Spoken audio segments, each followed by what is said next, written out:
Hi my dear students, I am Naroju Shankarachari. ఈరోజు మనం UPSC civil services ప్రిపరేషన్లో భాగంగా మెయిన్స్లో వచ్చేటటువంటి జనరల్ స్టడీస్ 1 గురించి మనం ఎక్స్ప్లెయిన్ చేసుకుందాం. అందులో మీకు ఈరోజు ముఖ్యమైనటువంటి రెఫరెన్స్ బుక్స్ ఏంటో వివరిస్తాను. మిత్రులు, మీరు జాగ్రత్తగా విని ఈ అవకాశాన్ని మీరు సద్వినియోగం చేసుకోవాలని కోరుతున్నాను. ఈరోజు ముఖ్యంగా మనకి GS1లో సిలబస్ ఏంటి, ఏరియా ఏంటి అంటే ఇండియన్ హెరిటేజ్ అండ్ కల్చర్, అంటే భారతదేశానికి సంబంధించినటువంటి చరిత్ర, సంస్కృతి మరియు history and geography of the world and society. ఇక్కడ జాగ్రఫీని కూడా యూపీఎస్సీ వాళ్ళు హైలైట్ చేయడం జరుగుతుంది. కాబట్టి ఇండియా వరల్డ్ జాగ్రఫీకి మనం ప్రాధాన్యత ఇవ్వాలి. అలాగే సొసైటీకి వచ్చేసరికి ఇండియన్ సొసైటీ గురించి మనం నేర్చుకొని చదువుకొని ఉంటే సరిపోతుంది. అయితే ఇందులో మనం 3 విభాగాలుగా మనం విభజించుకున్నట్టయితే history of India and Indian national మూవ్మెంట్ని ఒక పార్ట్గా విభజించుకుందాం. దానికి సంబంధించినటువంటి రెఫరెన్స్ బుక్స్ ఏంటో మీకు వివరిస్తాను. ఎన్సీఆర్టీకి సంబంధించినటువంటి 6, 7, 8 తరగతులకు సంబంధించినటువంటి అవర్ పాస్ట్ 1, 2, 3 చదివితే యాన్సెంట్, మిడివల్, మోడర్న్ హిస్టరీ గురించి మనకు క్లియర్గా తెలిసిపోతుంది. మరియు 11th స్టాండర్డ్ ఫైన్ ఆర్ట్స్ గురించి మనం చదువుకోవాలి.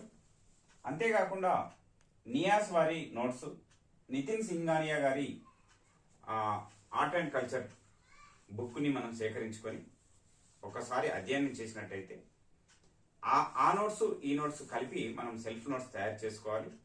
అవి మనకి మెయిన్స్ విభాగానికి, ప్రిలిమ్స్ విభాగానికి కూడా తప్పకుండా ఉపయోగపడతాయి. అలాగే మరి ఓల్డ్ ఎన్సీఆర్టీస్, ఇందులో 10th, 11th, 12th కూడా చాలా ఉపయోగకరం. అవి సేకరించుకొని చదవండి. Spectrum, modern India, Rajiv Ahir రాసినటువంటి పుస్తకము, అలాగే బిపిన్ చంద్ర గారు రాసినటువంటి ఇండియా స్ట్రగుల్ ఫర్ ఇండిపెండెన్స్ పుస్తకం సేకరించండి. వాటిని పదే పదే చదవండి. మరియు 2వ విభాగానికి వచ్చినట్టయితే ఇండియా అండ్ వరల్డ్ జాగ్రఫీలో NCERT books 11th, 12th, Goh Cheng Leong గారి పుస్తకం, దానితో పాటు ఒక అట్లాస్. మరియు సోషల్ ఇష్యూస్కి వచ్చినటువంటి టాపిక్ 3rd వచ్చినట్లయితే ఎన్సీఆర్టీ 12th, అలాగే ఇండియన్ సొసైటీ రామ్ అహూజా లేదా మరేదైనా ప్రముఖమైనటువంటి ఆథర్ రాసినటువంటి పుస్తకాన్ని సేకరిస్తూ మీరు ఈ సోషల్ ఇష్యూస్ మీద, ఎడిటోరియల్స్ మీద కూడా కొంత ఆధారపడవచ్చు.